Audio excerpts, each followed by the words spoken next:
Chile, una extensa lista. Les recuerdo, por favor, seguir comentando en redes sociales. Hace rato ya que somos tendencia en Twitter. País Digital 2018 es el hashtag.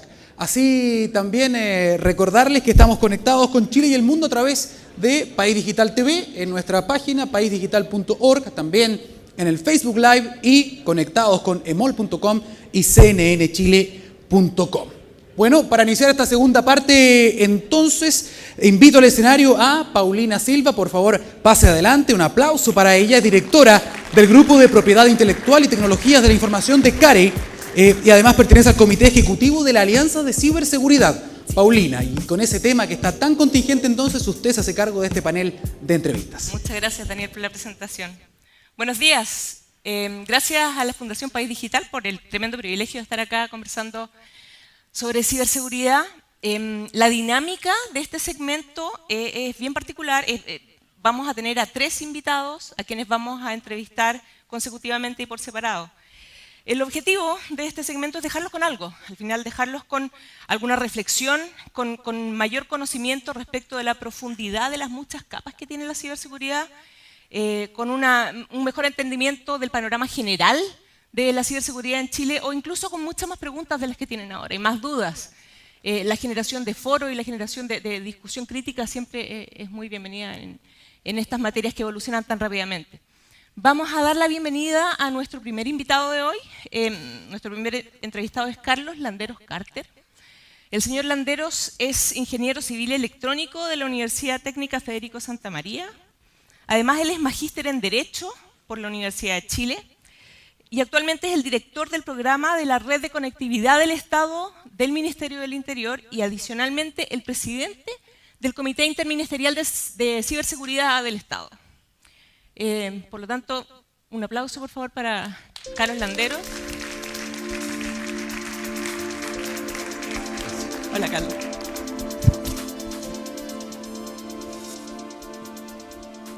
¿Qué tal? Siento como en la tele aquí.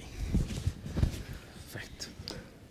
Carlos, en varias intervenciones tuyas que han sido súper frecuentes por la relevancia del tema de la ciberseguridad, tú has mencionado que el desafío de la ciberseguridad es una materia más de Estado que de gobierno.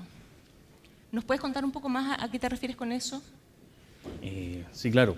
En general, siempre la visión que tuvimos nosotros de la época de la campaña del presidente Piñera era evaluar qué se estaba ejecutando en el gobierno anterior y los temas, cómo se trabajaron la ciberseguridad, para nosotros estaban correctos, eran los acordes que se necesitaba, generaron una política nacional de ciberseguridad bastante buena, muy completa e internacionalmente muy reconocida. Entonces, la visión nuestra era de que en estos planes había que darle continuidad, independiente de que fuera un gobierno distinto a nosotros, el trabajo que habían realizado era bueno, entonces nosotros quisimos darle el enfoque en pro del tiempo, no reestructurando la política, no haciendo modificaciones, sino que manteniéndola, agregándole algunos elementos que le faltaban, pero no eliminando nada, pero ejecutándola para no perder tiempo en rearmar una política. Generalmente lo que pasa en estos temas, como por ejemplo las agendas digitales, cambia el gobierno, el que sea, entre el gobierno del mismo sector, y se hace una agenda digital nueva y se pierden años elaborando una agenda y nunca se implementa. En este punto no, tratamos de mantenerla, la encontramos buena y la ejecutamos simplemente. Y la otra visión que tiene esa definición es que este es un trabajo que es no solamente del Poder Ejecutivo, esto recae obviamente también en el Poder Legislativo. Entonces, cuando hablamos de Estado, hablamos de que en general, tanto el Poder Legislativo y después la implementación de algunas leyes en el Poder Judicial, implica un trabajo de los 3 poderes del Estado para que estos temas salgan más rápido y nos nivelemos internacionalmente mucho más rápido con los trazados que estamos hoy. Carlos, la Política Nacional de Ciberseguridad al final es como una especie de mapa de ruta, ¿cierto? Es un camino que define ciertos hitos de mediano y largo plazo. ¿Nos puedes contar, por favor, en qué está la ruta que ha recorrido hasta ahora en estos meses el gobierno respecto de ese camino que ya estaba predibujado? En general, nosotros teníamos la ejecución de la política como una medida a mediano y largo plazo. y partimos así del inicio del gobierno, hasta que empezaron a ocurrir los incidentes más masivos o una preocupación más nacional por tema de incidentes y vulneración de tarjetas. Hasta ahí la ejecución de la política era simplemente un objetivo a mediano y largo plazo para ir paso a paso ejecutando las 41 medidas que teníamos. Hoy para nosotros le hemos agregado 3 o 4 medidas que le faltaban, que se han dado en base a la contingencia, pero en general estamos ejecutando la política con 5 mesas, 5 objetivos que estaban bien definidos. Cada una de estas se van ejecutando a pasos muy rápidos, pero independiente de la política, también tenemos una agenda a corto plazo, que es la que nos ha redirigido un poco este tiempo para responder frente a las contingencias que tiene hoy Chile en temas de ciberseguridad. Porque, claro, la conversación o la urgencia en torno a la ciberseguridad desde una perspectiva gubernamental estaba instalada hace varios años, pero la urgencia en el día a día, en la conversación de la calle, en la opinión pública, surgió recién en mayo, cuando ocurrieron todas las filtraciones de los datos bancarios. ¿Cómo se enfrenta esas nuevas urgencias que ustedes no tienen ni una posibilidad de prever cuándo van a ocurrir? ¿Cómo generan una flexibilidad necesaria en un mapa de ruta que ya está dibujado en la Política Nacional de Ciberseguridad? Claro. Lo que hicimos fue tomar un plan de acción muy a corto plazo. El presidente lo aprobó y ese plan era modificar el marco jurídico. Hoy no lo teníamos. Pensábamos que el marco jurídico, si lo generábamos pronto, se iba a ir al Congreso para que el Congreso lo tramitara, ojalá lo más rápido posible. Y con acciones bien concretas para ordenar el tema administrativo. Nosotros dimensionábamos de que si ocurría estas vulneraciones de datos o de tarjeta de crédito en una institución privada como el Banco de Chile, que tenía los resguardos técnicos y supuestamente tenía la capacidad humana al interior de su institución, era preocupante en el hecho del gobierno que tiene mucha más información y no teníamos esos mismos recursos o esa misma capacidad humana. Entonces, hubo que tomar acciones a muy corto plazo, paralelas a la política, para poder ordenar básicamente el gobierno y también poder dar una satisfacción al mundo privado con las acciones necesarias que ellos necesitaban para estar más tranquilos. Uno de los grandes objetivos de esta Política Nacional de Ciberseguridad es la generación de una cultura de ciberseguridad. La política habla de la difusión. El concepto de la educación y la generación de conciencia es un argumento que surge con un montón de frecuencia en la conversación sobre ciberseguridad. Ahora, el aterrizaje y la implementación de este objetivo de educación me imagino que es bastante más complejo que simplemente decir la gente tiene que conocer sobre ciberseguridad. En realidad es uno de los más complejos porque la parte educativa se ve objetivo a muy largo plazo. Entonces, en general, un gobierno de 4 años o con las contingencias que estábamos teniendo, pensar en modelo educativo quizás no era tan prioritario, pero se le dio la urgencia en el punto de que es claro que hay que cambiar malla educativa, hay que incentivar a que la universidad genere más carreras, que haya más posgrado, o a través de CONICYT, que haya un incentivo a que los postítulos sean relacionados con temas de ciberseguridad. Pero ninguna de esas acciones, que están muy bien definidas en la política, ninguna de esas acciones son a mediano y corto plazo. Entonces, se pensó en general cómo tú difundes la ciberseguridad a la persona común, al ciudadano común que no está vinculado con tecnología, que no desconoce las brechas de ciberseguridad o de frente no las entiende. Entonces, hay un fuerte incentivo y ya estamos prontos a lanzarla, toda una campaña nacional de protección y de resguardo de medidas de ciberseguridad. Y a su vez estamos incentivando y buscando la forma de cómo hacerlo mejor para que esa misma cultura se genere hoy básicamente en los activos más riesgosos, que son las empresas. Cómo las empresas recapacitan su modelo de capacitación al interior, desde la parte técnica, informática, hasta las líneas más operativas normales de una empresa, la parte de abogados, las fiscalías propias de una empresa, la parte de contabilidad, los técnicos, los vendedores, los que manipulan los datos, hasta la parte directiva, que es el núcleo principal al que deberíamos estar apuntando principalmente para que desde los directorios de las empresas bajen las medidas y las precauciones de ciberseguridad que hoy en el mundo privado no existe y nosotros como gobierno no tenemos la facultad hoy de exigirla si no son entes regulados. Porque al final la discusión en torno a la educación o a la intención de profesionalizar la ciberseguridad no necesariamente permea hasta las capas superiores, hasta los C-level de las empresas. Esa pareciera que es un rol de educación o de concientización distinto que también probablemente puede venir desde el impulso de difusión del gobierno, ¿no? Sí, claro, o sea, es prioritario que nosotros lleguemos a ese sector. Entendemos que llegando a ese sector, dentro de la empresa, la bajada y la aplicación de temas de ciberseguridad debiera ser mucho más rápido. También, por otro lado, se le da el enfoque de las empresas u organismos que son regulados a través de la superintendencia de tener un incentivo mucho más rápido. Entonces, mezclando las dos, nosotros deberíamos tener al sector privado, que a su vez debería también autorregularse y que sea una manera natural de considerar el tema de la educación interna de ciberseguridad, pero si no lo tienen, tenemos estas dos medidas a las empresas que están reguladas y las que no, de llegar mucho más rápido y generar esa cultura hoy. Hoy, dar esa cultura de ciberseguridad, considerando la sociedad civil o a la persona de mayor edad, que es como el nicho más vulnerable de temas de ciberseguridad, claramente la urgencia es llegar a la empresa. Tú mencionaste la autorregulación en estos últimos minutos que nos queda. ¿Me puedes comentar desde el gobierno cuál es la expectativa que tienen respecto de la conducta de los privados? ¿Es la autorregulación una materia que al gobierno le interesa impulsar a nivel legislativo de política pública? Es una de las opciones que tenemos. Hemos estudiado muchos modelos, tanto de Estados Unidos, España, en temas de ciberseguridad, tanto como la regulación de incidentes como la protección de infraestructura crítica, y ellos tienen un modelo de autorregulación bastante bueno. Hay que verlo cómo se aplica en Chile la autorregulación o la autodenuncia que tienen, especialmente basándonos en la ley de tratamiento de datos personales español. Y una de las opciones que tenemos es la autorregulación en el caso que, como opción válida de control de frente a incidentes de ciberseguridad, especialmente los de infraestructura crítica.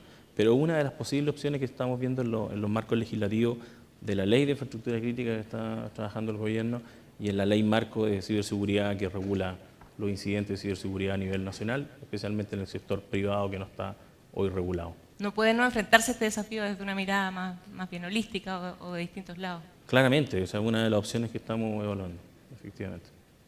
Muchas gracias, Carlos. Gracias. Por tu presencia acá.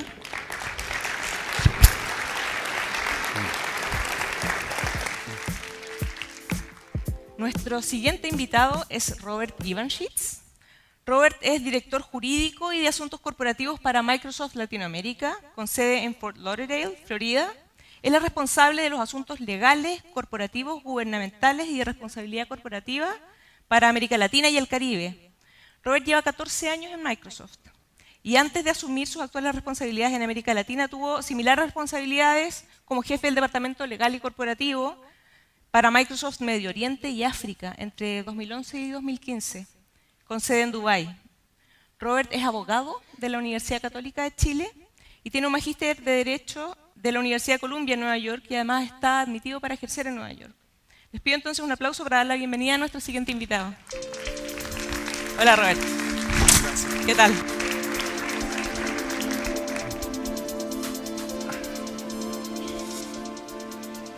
Robert, tú tienes una experiencia de varios años en Microsoft, estás en Microsoft desde el 2004 y por lo tanto has podido ser testigo de la evolución de un escenario tecnológico vertiginosamente cambiante, ¿cierto? Gracias.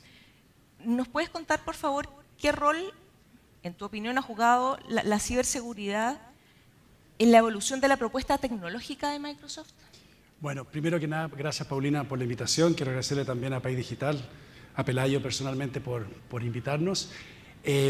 Sí, bueno, desde el 2004 yo siempre parto diciendo que el trabajo que tuve hace 14 años es completamente distinto al que tengo ahora y en parte eso está dado por los principios en los cuales nosotros trabajamos. En Microsoft hay un concepto muy claro y es que la tecnología va a ser usada solamente en la medida en que la gente confía en ella. Así como cuando uno se sube a un auto que pretende que lo vaya de un punto A a un B, la tecnología también es un instrumento para lograr ciertos fines y solamente se logra en la medida que sea confiable. Y hay 4 pilares sobre los cuales se construye. La privacidad, es decir, los datos son de las personas, no de nosotros que los administramos. La seguridad, es decir, solamente se puede utilizar en la medida en que los productos, los servicios, las soluciones sean seguras, pero también el ecosistema en el cual estas trabajan, estas se mueven, así lo sea, que sean transparentes, que la gente entienda cómo se utilizan sus datos y, por último, cumplimiento, que es parte de lo que veíamos recién con el señor Landero, con el sentido del cumplimiento con las legislaciones vigentes. Por lo tanto, la seguridad es un tema, es un pilar fundamental. Quizás el primer esfuerzo serio se realizó el año 2002 cuando Bill Gates nació una iniciativa que era la computación confiable. Y era principalmente en todo el tema del malware, todo el tema de los famosos gusanos, etcétera, que afectaba a los licenciamientos respectivos. Todos nosotros...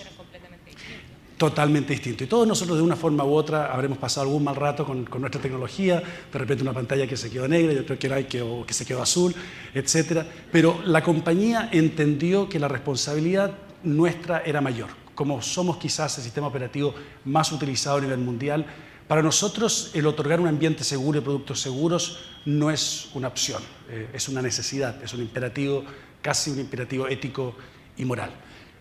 De ahí, en la medida en que fue evolucionando la tecnología, pasando de lo que era el computador propiamente tal, hacia las nubes, a las soluciones que se dan en este nuevo esquema, importante es la capacidad que tenemos nosotros de recoger la información, de analizar la información y, una vez que se analiza la información, de cómo procesamos esta para defender a nuestros usuarios. Entonces, actualmente en Microsoft, principalmente las inversiones que hacemos, que son cuantiosas, creo que alrededor de 3.500 personas trabajan en temas de seguridad y es una inversión alrededor de $1 billón. El objetivo, $1 billón.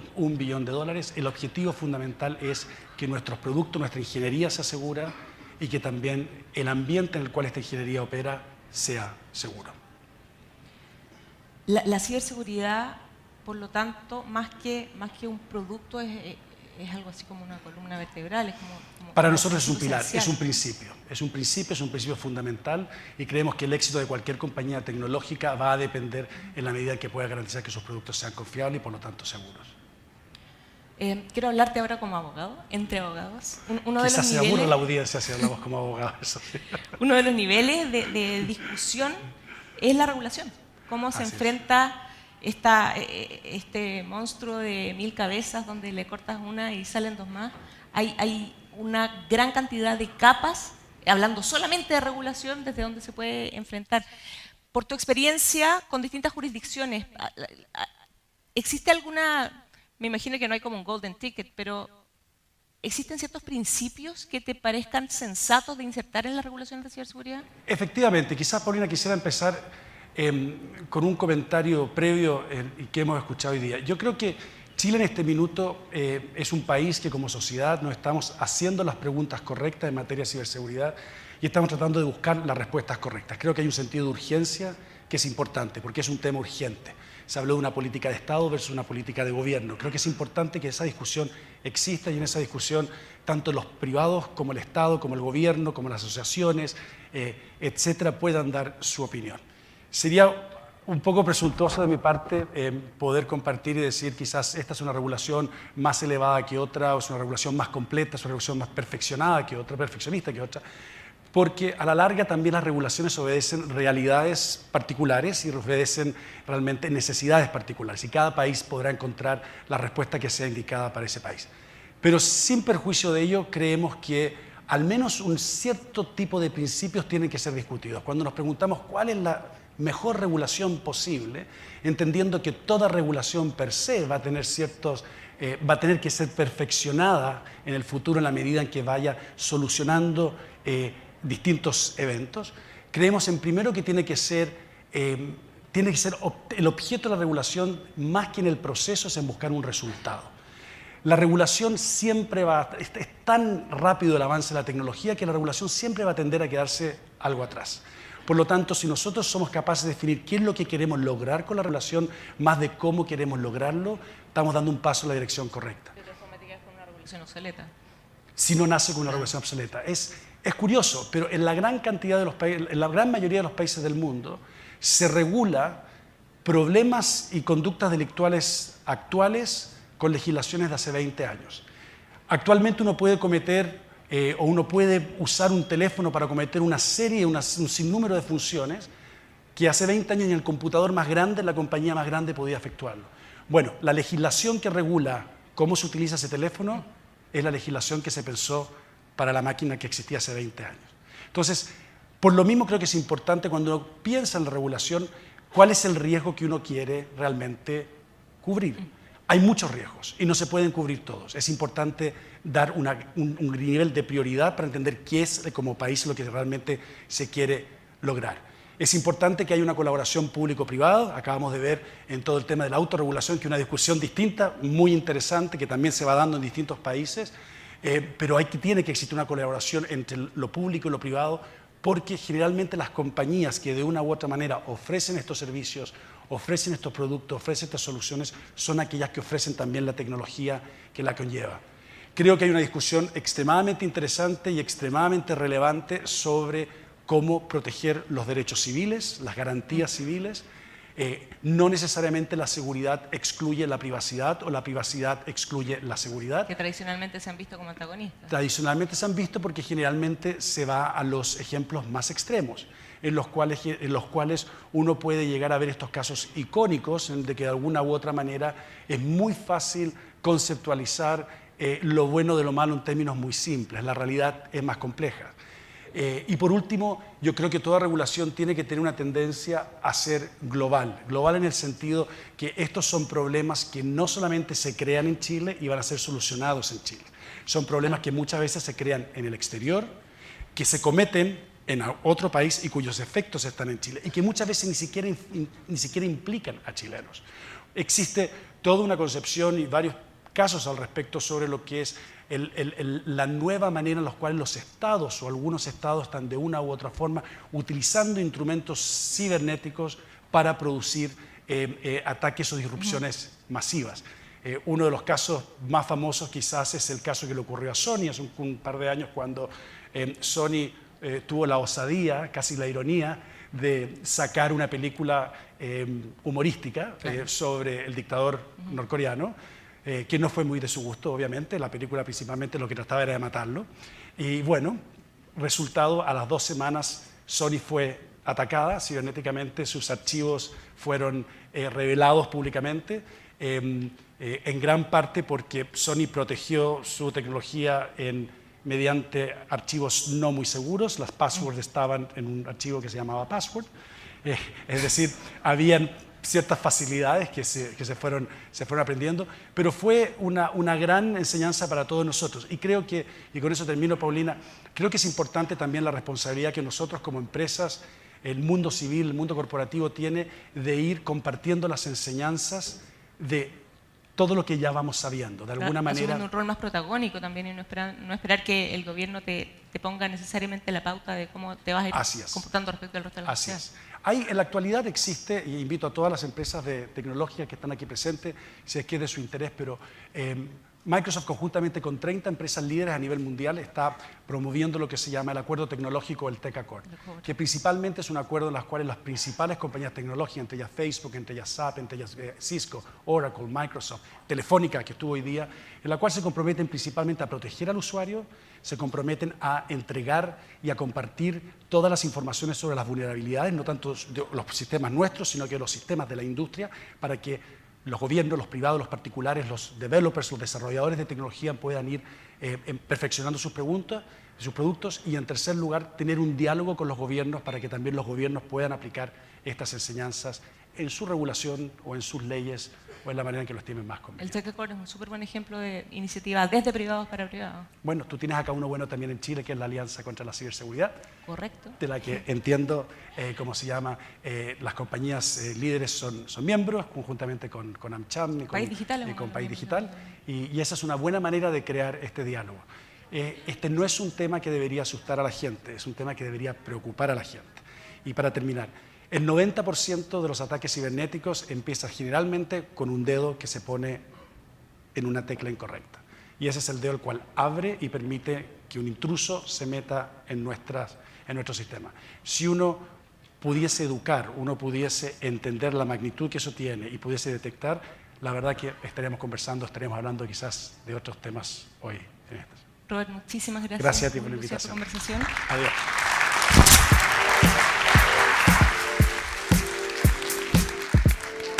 Nuestra tercera invitada es Jacqueline Zulbarán.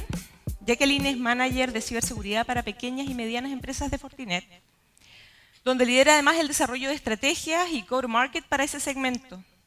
Jacqueline se ha desempeñado en varias posiciones relacionadas con la visión global de las tecnologías de la información y la seguridad. Antes de Fortinet, Jacqueline fue gerente de distribución de Technology Services en Hewlett Packard Enterprise Chile y previamente también estuvo en Hewlett Packard Venezuela. Jacqueline cuenta con varias certificaciones en distintas tecnologías y mejores prácticas. Ella obtuvo el título de Administración de Empresas en Venezuela y además continúa formándose hoy en Chile como ingeniero de Administración en Marketing Digital en la Universidad de San Sebastián. Jacqueline, bienvenida. ¿Cómo estás, Paulina? Hola. ¿Cómo estás?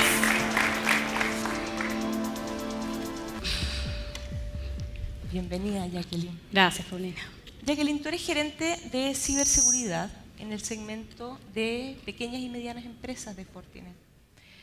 ¿Cuáles son tus recomendaciones para que una pyme pueda adherir a medidas o niveles de seguridad adecuados, considerando que uno de los principales, si no el principal obstáculo que tiene una pyme es finalmente el obstáculo financiero? Claro, creo que uno de los objetivos primero es romper el paradigma en la pyme de considerar que esto no me va a suceder a mí, ¿no? Realmente cualquier empresa que tenga acceso a la tecnología y no esté protegida a nivel de ciberseguridad es un blanco fácil, ¿no? En este sentido, considero la PYME, si no la tiene, debería de estar profundizando en un análisis de impacto a nivel de facturación, procesos o en la entrega de servicio, de qué me puede suceder en un escenario de que pueda ser atacado, por ejemplo, con un malware, ¿no? Entonces, en base a eso, repensar cuál sería la solución de ciberseguridad adecuada a mis actuales sistemas informáticos que tengo para poder nivelarme rápidamente, ¿no? Esto como lo base y convertir esto parte de su ADN y de ver la ciberseguridad como también parte del negocio y no como elemento aislado, ¿no? Esto por un lado. Por el otro, y coincido con los panelistas anteriores, que es un tema totalmente educacional y la PYME debe comenzar a concientizar de que la ciberseguridad también es parte de mi responsabilidad, al igual como también de las grandes corporaciones.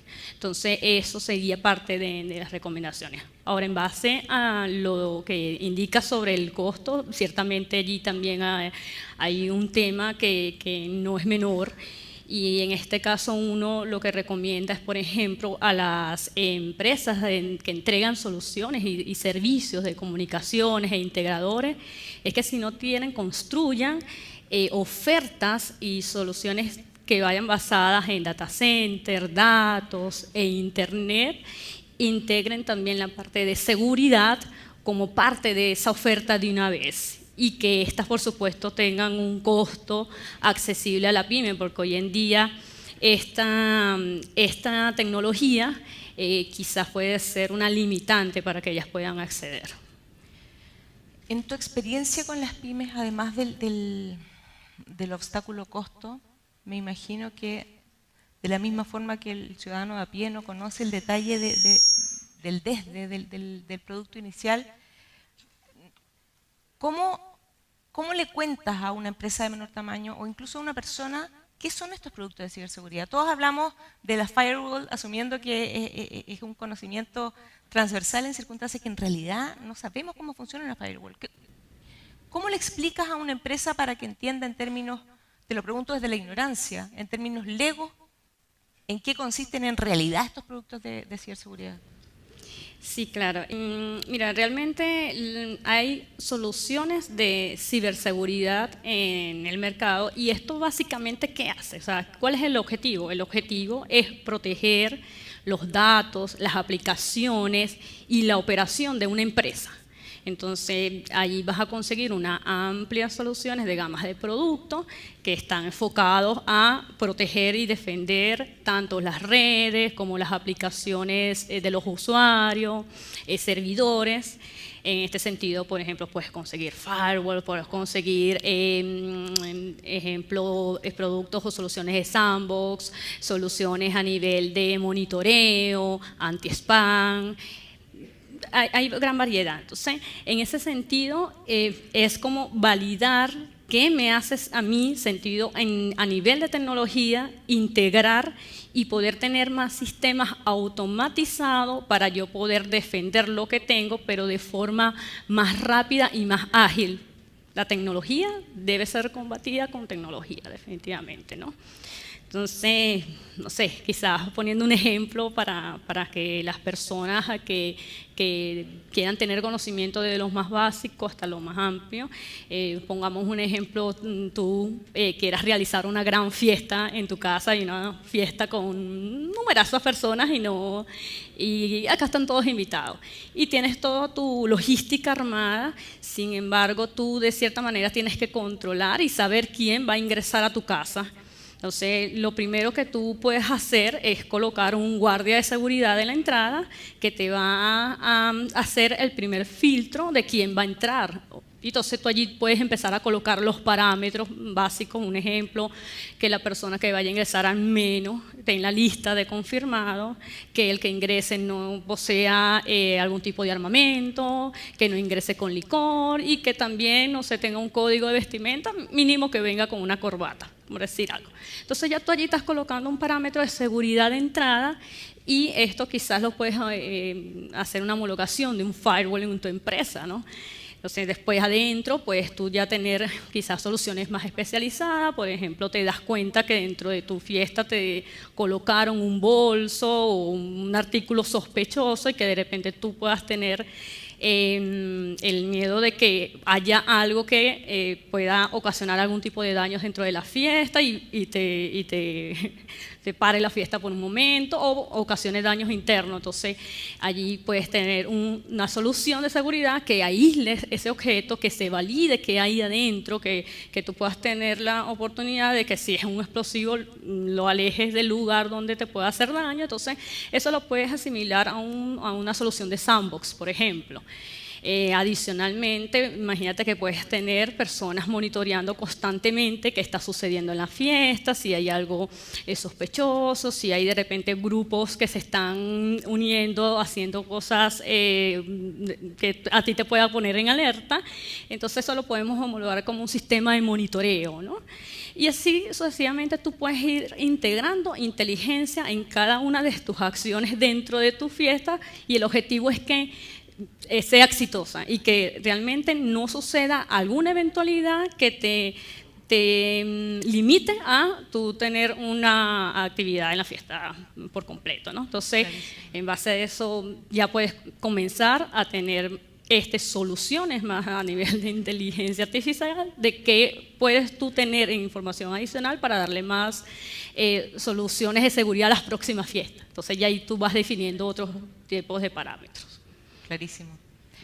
Estas distintas soluciones o estas distintas capas de soluciones son comoditizables, la inteligencia aplicada a los parámetros que quiere una empresa muy probablemente puede tener riesgos diferentes de otras. ¿Es posible como tailorizar las soluciones de firewall o de sandbox? Sí, definitivamente tú puedes customizar y tú definir los parámetros iniciales, tú los puedes definir. Lo bonito del tema de la tecnología y de la inteligencia artificial es que a medida de que tú vas evaluando los movimientos y vas evaluando los diferentes escenarios que se te van evolucionando en el día a día, tú puedes ir modificando y hacerte más fuerte y más potente esos niveles de seguridad que en primera instancia no lo tenías considerado. ¿Qué mensaje le puedes dejar al gerente de una pyme? ¿Qué es lo que tiene que mirar? Lo primero que tiene que mirar. ¿En qué tiene que estar pensando cuando decide hacer la inversión en ciberseguridad? Lo primero que debe de considerar es evaluar y ampliar su riesgo. ¿Qué dejo yo de facturar o qué dejo yo de operar si puedo ser atacado por un malware, ¿no? O alguno de mis sistemas de seguridad? Al fin de cuentas, hoy en día, la toma de decisiones que tú puedes hacer para integrar la tecnología con la que ella tiene va a estar basada en qué dejo o qué pierdo. Entonces, lo primero es hacer el análisis qué pierdo, qué tengo y qué puedo integrar con mi tecnología actual que me sirva para mi negocio. Buenísimo. Jacqueline, muchísimas gracias por tu presencia acá. Súper didácticos tus ejemplos también. Bueno, gracias. Gracias, Paulina.